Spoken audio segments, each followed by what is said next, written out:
All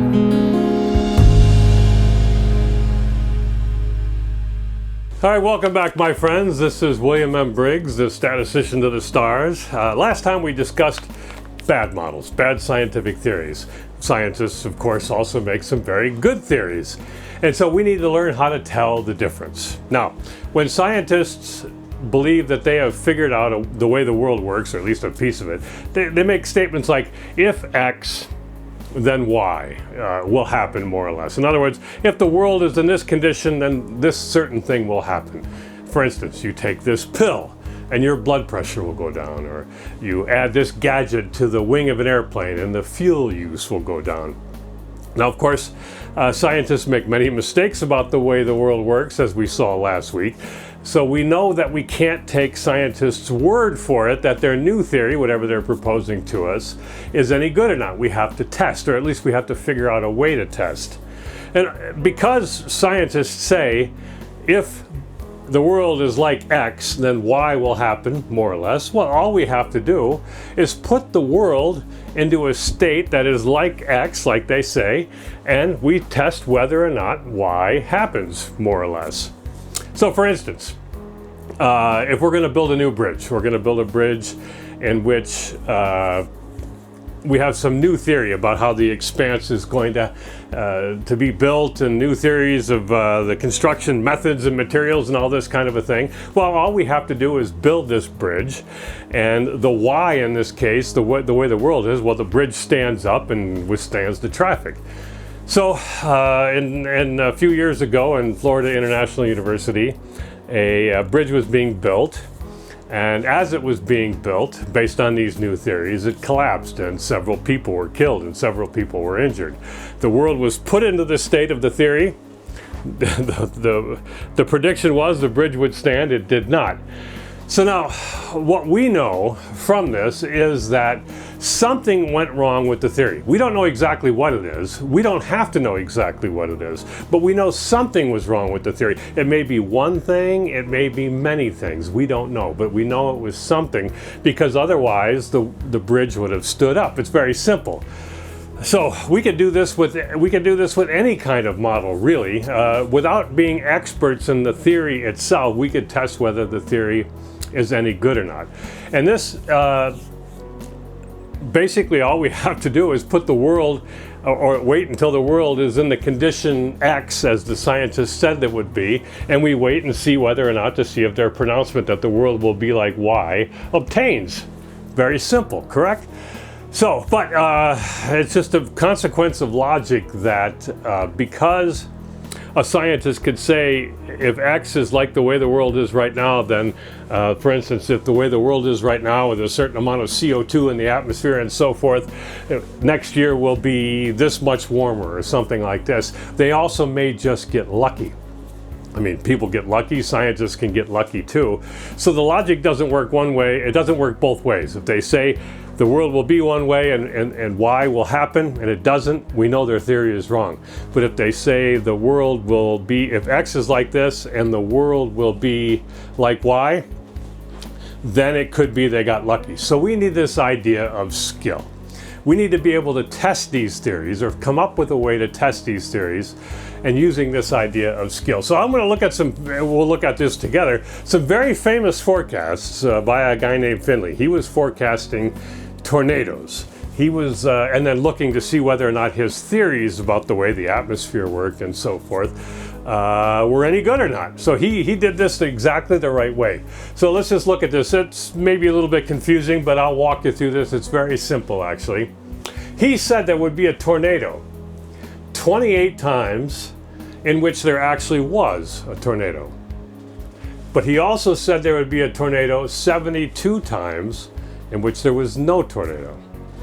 And he said there would not be a tornado, according to his theories, 23 times in which there was, but on 2,680 times he said there would not be a tornado, there wasn't. It's very simple to see how well he did. He got these right when he said there would be a tornado, and there was. And when he said there would not be a tornado, and there was not, he was right 2,680 times.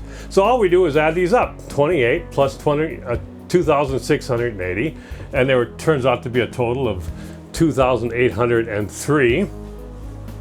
So we just divide these into one another. And he was right 96.6% of the time. Sounds amazing, doesn't it? It sounds absolutely amazing. This is a very nice forecast with a 96, almost 97% accuracy. But let's make a little bit of a change. Let's think about this in a different way. I'm going to come up with my own theory. My own theory is that there are no such things as tornadoes. Tornadoes don't exist. So that every time we go out and make a forecast, I'm going to say there's no tornado. No tornado is possible.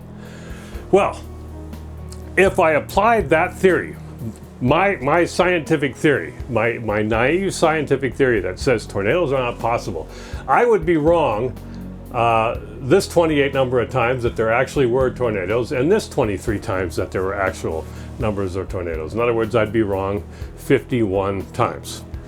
But I'd be right on the 2,752 times that there weren't tornadoes. And if we simply look at the new fraction here, 2752 divided by the 2808 numbers of instances, I get 98.1% accuracy, which of course beats by quite a lot the 96.6% accuracy. So my model is better. My model is superior. My model that says tornadoes can't happen is a superior scientific model, at least if we're going in terms of accuracy here. So this is the idea of skill. We would say Finley, this model, his theory, has no skill with respect to this naive no tornado model. But of course it depends on the model we're comparing. So if Finley was going to check his theory against, say, a coin flip, if it's heads, we flip a coin every day. If it's heads, we'll say there'll be a tornado, and if it's tails, we'll say no tornado. Well, that's only going to be right about 50. Yeah, it's going to be right not very often because of the coin flip is not saying anything in particular, and so that'll be absolutely wrong. And Finley's forecast will beat the coin flip model, but it doesn't beat this. So he has to go in. I don't need to understand what his physics. I don't need to understand his atmospheric physics, what he said about the way the air as a fluid flowed around the earth or anything like that to be able to judge how well this forecast worked out for him. Yes, we could do the same thing with global climate models, or in fact, any model. We could do the same thing at all. There's this idea of persistence we could test climate models with. Persistence is very simple. We simply forecast for the next time period whatever this time period was. So for instance, today the high here will be about 35 degrees Fahrenheit. That's cold, and so I'm going to say tomorrow the high will be 35 degrees, whatever happens to be today. That's a very good model. It's called persistence. We just keep forecasting whatever happened the time period before. We could do the same thing with global climate models. Say the yearly temperature will be whatever it was last year. It's a very naive model. It doesn't say why anything happens.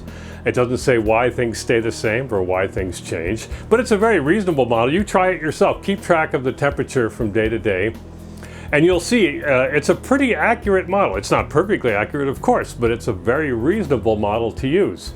So we would expect that these very fancy climate models that people are using would be able to beat persistence. In the same way, we'd expect this model to be able to beat this naive forecast of no tornadoes. Unfortunately, a lot of these climate models don't beat persistence, and therefore they should not be used. Just like this model should be used in preference to Finley's model. In other words, we cannot trust climate models until they can beat such a very simple model as persistence. Now, we're going to look into how to do all that in more detail, and how these models are made, and what goes into them, and the statistics surrounding that, and how we can judge these things on a more fine level and so forth. But this is just to show you and to prove to you that we could test these things without ourselves being expert in the theory that goes into these things. We don't need that. We just need to know if they say the world's like this, it has to be like, it has to turn out like this. If that doesn't happen, we know they're wrong. And that's what we've done today. Thanks very much for listening, and I will see you next time.